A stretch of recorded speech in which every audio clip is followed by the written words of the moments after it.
Hello viewers, welcome to our channel. నేను మీ చరణ్ పరిమి. మందకృష్ణ మాదిగ రాజకీయ రంగ ప్రవేశానికి ఇప్పుడు టైం ఆసన్నమైందా అని చెప్పేసి కొత్తగా ఒక చర్చ మొదలైంది. ఇప్పుడు మొన్ననే సుప్రీంకోర్టు తీర్పు ఇవ్వడం జరిగింది కదా ఈ రిజర్వేషన్లకు సంబంధించి. సో ఎప్పుడైతే రిజర్వేషన్లు అనుకూలంగా ఉండే తీర్పు వచ్చిందో రాష్ట్ర ప్రభుత్వాలు ఇక వాటన్నిటికీ సంబంధించి ప్రతి రాష్ట్రాల్లో కూడా మన తెలుగు రాష్ట్రాలు అయితే ముఖ్యంగా రిజర్వేషన్కి అనుకూలంగా అసెంబ్లీలో తీర్మానాలు కూడా చేశాయి. సో ఆర్డినెన్స్ కూడా తీసుకొస్తామన్నారు. సో ఈ విధంగా దానికి సంబంధించి జరుగుతూ ఉంది ఈ వర్గీకరణ, ఎస్సీ వర్గీకరణ ఏదైతే ఉందో దాని గురించి. సో ఈ వర్గీకరణకు ప్రభుత్వాలన్నీ అనుకూలంగా ఉన్నాయి. ఇప్పుడు ఇది సాధించిన వ్యక్తిగా మందకృష్ణ మాదిగ గారికి ఒక్కసారిగా క్రెడిట్ పెరిగిపోయింది. ఆయన ఇమేజ్ ఒక్కసారిగా ఇప్పుడు మొత్తం మన రెండు రాష్ట్రాల స్థాయిలో కూడా చాలా బాగా పెరిగి ఒక పాపులారిటీ ఇప్పుడైతే ఒక ట్రెండింగ్లో ఉంది. సో ఈ టైంలో ఆయన మీద కొత్తగా మళ్ళీ కొన్ని అంశాలు ముందుకు వచ్చాయన్నమాట. అవి ఏంటంటే, ఇప్పుడు మందకృష్ణ మాదిగ గారు ఒక పార్టీ తీర్థం పుచ్చుకోబోతున్నారు, ఆయన రాజకీయంగా ఆయన ఒక అడుగులు వేయబోతున్నాడు అని చెప్పేసి కొన్ని వార్తలు వచ్చాయి. అంటే ఆయన రాజకీయాలకు దూరంగా ఉన్నాడంటే అంత దూరంగా ఏమీ కాదు.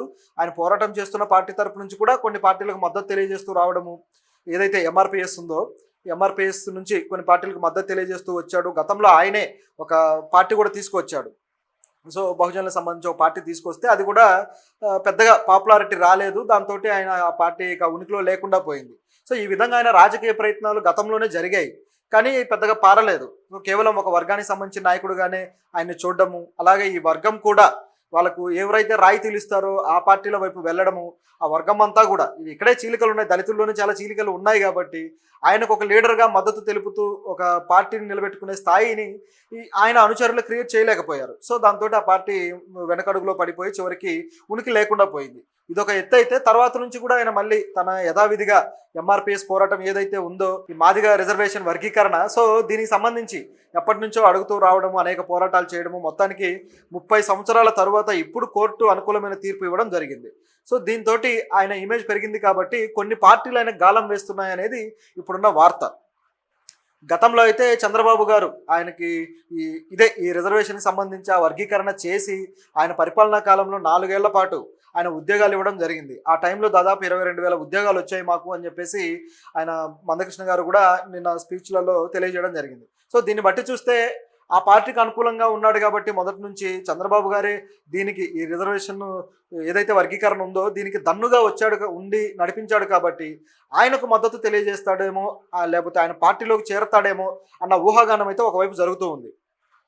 మరొక వైపు వచ్చేసి బీజేపీ గత ఎంపీ ఎలక్షన్స్ టైంలోనే తెలంగాణలో ఒక పెద్ద సభ ఏర్పాటు చేసి మాదిగల రిజర్వేషన్ వర్గీకరణకి నేను అనుకూలము అని చెప్పేసి మోడీ గారి చేత చెప్పించి చివరికి మోడీ గారు మందకృష్ణ గారిని హత్తుకోవడం కావచ్చు, అలాగే ఆయన ఓదార్చడం కావచ్చు, ఈ విధంగా ఒక మంచి డ్రామాటిక్ సన్నివేశాలన్నీ కూడా మనం ఆ సభలో చూసాం.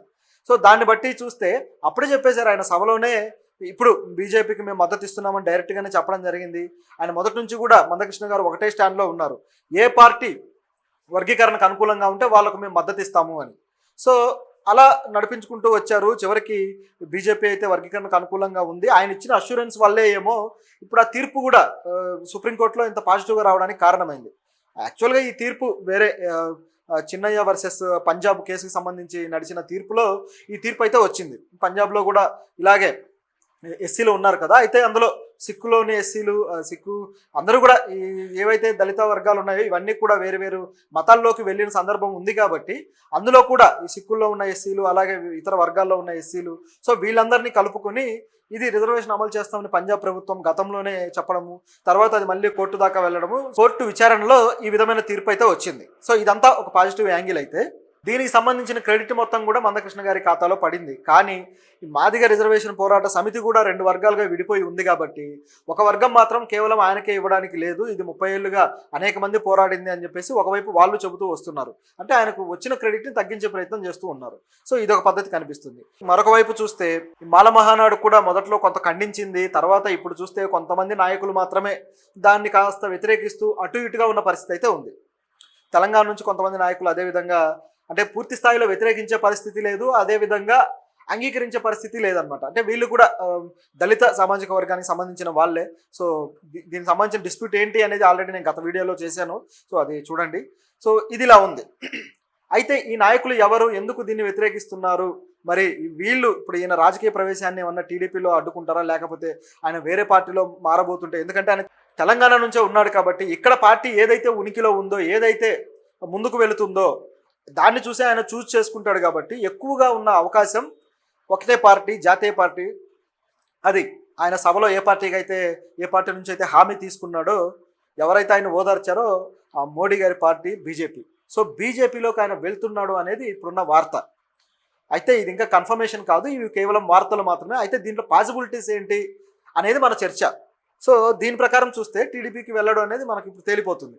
ఈయనకున్న అవకాశం రాజకీయ పరంగా భవిష్యత్తు ఎక్కడైతే దొరుకుతుందో అక్కడే ఆయన చూస్ చేసుకుంటాడు కాబట్టి, తెలంగాణలో మాదిగల శాతం చాలా ఎక్కువగా ఉంది కాబట్టి, పైగా ఇక్కడ నుంచే ఆయన రాజకీయ ప్రస్థానం గత కొద్దిగేళ్ళుగా నడుపుతూ వస్తున్నాడు కాబట్టి, ఆంధ్రాకి ఆల్రెడీ ఎంఆర్పిఎస్ వేరే కమిటీ ఉండి, వేరే అధ్యక్షులు ఉండి, వాళ్ళతో ఆయన కాస్త లడాయి కూడా నడుస్తూ ఉంది కాబట్టి, ఇవన్నిటినీ గమనించి చూస్తే ఖచ్చితంగా బీజేపీతోనే ఆయనకు అవకాశం ఉంది అనేది తేలుతుంది. సో ఇది ఈ విధంగా ఉంది. సో దీని ఇలా ఉంటే దీన్ని అడ్డుకోవడానికి మరి ఏ శక్తులు ఉన్నాయి, లేదా వేరే తమ పార్టీలోకి లాక్కోవడానికి ఏ శక్తులు ఉన్నాయనే ప్రశ్న కూడా ఒకటి బయలుదేరింది. సో అదేంటంటే బీఆర్ఎస్ పార్టీ వచ్చేసి ఆ పార్టీలో ఎవరైతే సీనియర్ దళిత నాయకులు ఉన్నారో, ఎమ్మెల్సీలు వీళ్ళు కొన్ని మాటలు అయితే ఇప్పుడు అసెంబ్లీలో చెప్పడం జరిగింది. సో దీన్ని బట్టి చూస్తే ఈ రిజర్వేషన్కి సంబంధించి వాళ్ళ వ్యాఖ్యలు ఏంటి, వాళ్ళ స్టాండ్ ఏంటనేది అర్థమవుతుంది. ఒకటి వచ్చేసి గోరటి వెంకన్న గారు గొప్ప వాగ్గేయకారుడు, గొప్ప కవి. సో ఆయన ఎంతోమందిని తన పాటలతోటి అలరించిన వ్యక్తి. సో ఆయనకంటూ ఒక గొప్ప ఖ్యాతి ఉంది. అటువంటి వ్యక్తి ఆయన ఎమ్మెల్సీ, ఇప్పుడు బీఆర్ఎస్ నుంచి ఎమ్మెల్సీ ఆయన.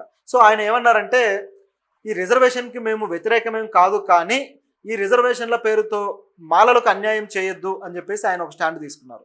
సో ఆ మాలలకు అన్యాయం చేయొద్దు అని ఆయన చెప్పడంలో ఆయన ఉపయోగించిన ఏదైతే లాజిక్స్ ఉన్నాయో, ఏవైతే స్టాటిస్టిక్స్ ఉన్నాయో అవి గమనిస్తే, గతంలో చంద్రబాబు గారు ఇచ్చిన టైంలో మాలలకు అన్యాయం జరిగింది.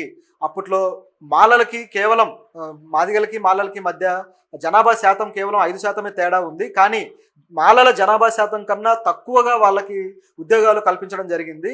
దానికి కారణం ఏంటి అని ప్రశ్నిస్తూ, మాలలు అలాగే వారి ఉపకులాల నుంచి రెండు విభజన చేయడం జరిగింది. సో కలిపి చూడకుండా విభజించి చూడడం వల్ల మాలలకి ఆ పర్సంటేజ్ తక్కువ శాతం ఉద్యోగాలు వాళ్ళకి ఇవ్వడం జరిగింది అని చెప్పేసి ఈయన ఆరోపించాడు. సో ఇదే విధంగా ఇప్పుడు కూడా జరిగే ప్రమాదం ఉంది కాబట్టి ముందు దళితుల్లో జనాభా ఎంతో లెక్కేయండి, వీళ్ళలో మళ్ళీ ఏ కేటగిరీ కులానికి సంబంధించి ఎవరు ఎంత ఉన్నారో లెక్కేయండి, ఆ తర్వాత మాత్రమే దీన్ని అమలుపరచాలి అని చెప్పేసి ఈయన చెప్పడం జరిగింది. సో దీన్ని బట్టి చూస్తే మొన్న పార్లమెంట్లో రాహుల్ గాంధీ ఏదైతే నినాదం ఇచ్చాడో కులగణన అని చెప్పేసి, దానికి ఇది స్టేట్ లెవెల్ ఇంటర్ప్రిటేషన్ అనుకోవచ్చు. నిజానికి ఇలా కులగణన లేకపోతే కులాలకు సంబంధించి మొత్తం చర్చ చేసి ఇది మొత్తం కూడా గణన చేయగలిగితే నిజంగానే ఆ కులాల అభివృద్ధి లేదా ఆ కులాలకు సంబంధించిన ఎవరికి ఎంత శాతం అవకాశాలు దక్కుతున్నాయి ఇదంతా కూడా తేలుతుంది. ఇది చాలా మంచి విషయమే. సో చేయడానికి మరి ప్రభుత్వం ముందుకు రావాలి. ఆల్రెడీ ఆర్డినెన్స్ వేస్తామని చెప్పేసి తెలంగాణ ప్రభుత్వం కూడా చెప్పింది కాబట్టి మరి ఈ ప్రక్రియ జరుగుతుందేమో అని మనం గెస్ చేయొచ్చు. ఒకవేళ అలా కానీ కాకపోతే బీఆర్ఎస్ ఇప్పుడు ఈ మాల మహానాడు స్టాండ్ తీసుకొని, అలాగే వాళ్ళ ఎమ్మెల్సీలు అందరూ, ఇప్పుడు ఈయనే కాదు ఇంకో మరి 2-3 కూడా మాట్లాడారు.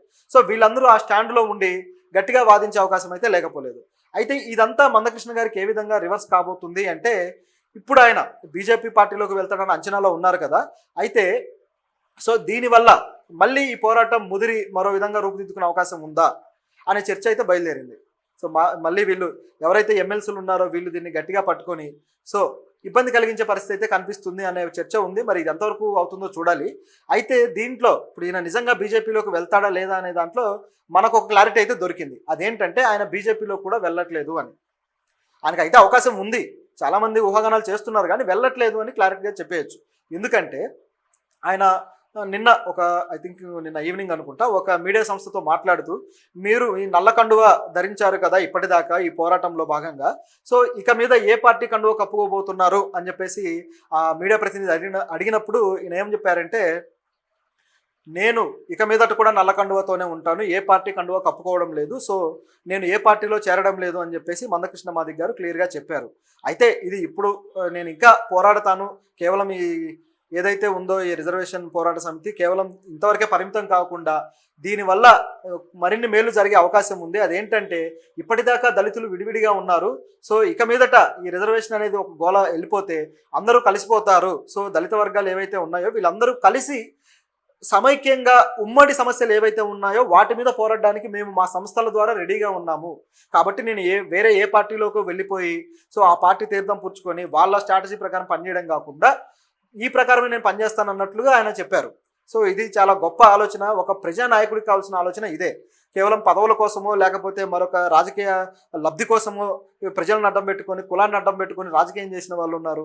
సో ఈ విధంగా కులాల ద్వారా అందలాలు ఎక్కిన వాళ్ళు ఉన్నారు, అధికారాలు వెలగబెట్టిన వాళ్ళు ఉన్నారు, ఇంకా కులాల ఓట్లతోటి అధికారాలు నడిపిస్తూ ప్రభుత్వాలు నిర్మిస్తున్న వాళ్ళు కూడా ఉన్నారు. కానీ కులానికి ఎవరైతే అణగారిపోయి ఉన్నారో వాళ్ళు బాగుపడితే చాలు అని కేవలం ప్రజా దృక్పథంతో రాజకీయంలోకి లేదా ఈ పోరాటంలోకి వచ్చి ఇలా నిలబెట్టిన వాళ్ళు మాత్రం చాలా తక్కువ మంది ఉన్నారు. ఈయన నిర్ణయం అయితే బాగుంది, కానీ ఇది ఎంతకాలం ఉంటుంది అనేది మరొక ప్రశ్న.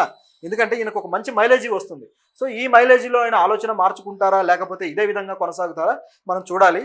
సో ఇక నుంచి అయినా దళితులు వాళ్ళ